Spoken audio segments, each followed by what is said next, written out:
Okay, so I'm looking at the lower rad cradles here, and I decided I better have a look at, before I welded these in, I better have a look at the old rubber mounts and see how they compared to this. And I realized that, here's one of the old ones. This one's kind of a little rough, but it's actually a fair bit longer than this, so it's probably not going to fit very well.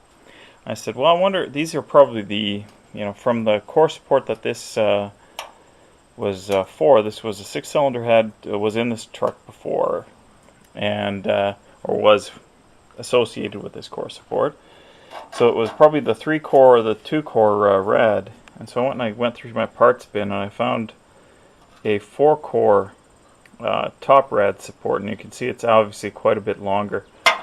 So it works quite well for the old core support. So I'm going to have to order, I was planning on ordering the rubber pieces, but I think I'll end up ordering the bottom cradles as well as new top cradles for the 4-core rad for this era of truck, for the 72 trucks. So I'm probably not going to do anything more with this until I finally get around to ordering those parts. As well, I can't really do anything with this side, which is where the auxiliary battery box would sit. So about the only other thing I can really do with this radiator is, or this core support, is to set up for this the original battery box. And it looks like I was off a bit. It looks like the actual this was the side that only moved over an inch. So so the actual spot where the bolt moves to is just slightly over from it. So I could look at that, I suppose. This one is going to be off the edge. It's actually that one right there.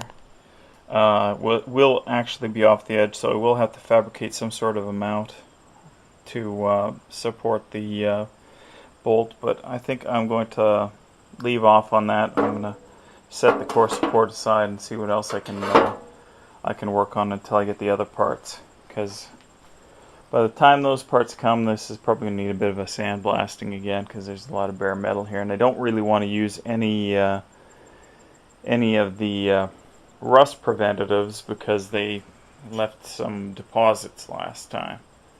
And that SPI epoxy primer I've been using to do the frame really doesn't like any of those sort of metal treatments. They actually specifically say not to use them, or to use a special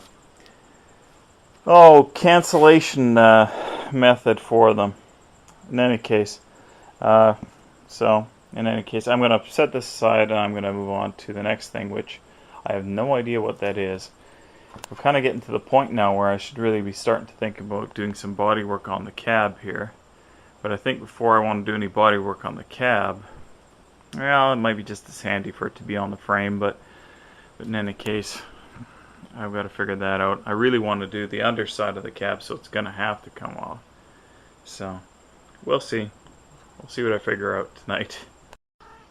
Okay, there's the core support back on. I just thought I'd shoot a picture of it. I'm kind of at a loss for what to do now. Like I said, I can't really finish core support until I get those new brackets and all that, so I'm kind of dead in the water right at this moment with that. I don't know. I'm thinking about it. I'm just doing some cleanup around the shop. This might be the end of the update for today because I don't really have anything else to do. I might just end up picking up garbage around the shop. There's all sorts of rubbish around. It kind of accumulates until I get one of these kind of days, and then I decide to clean up, and it frees my mind for tomorrow.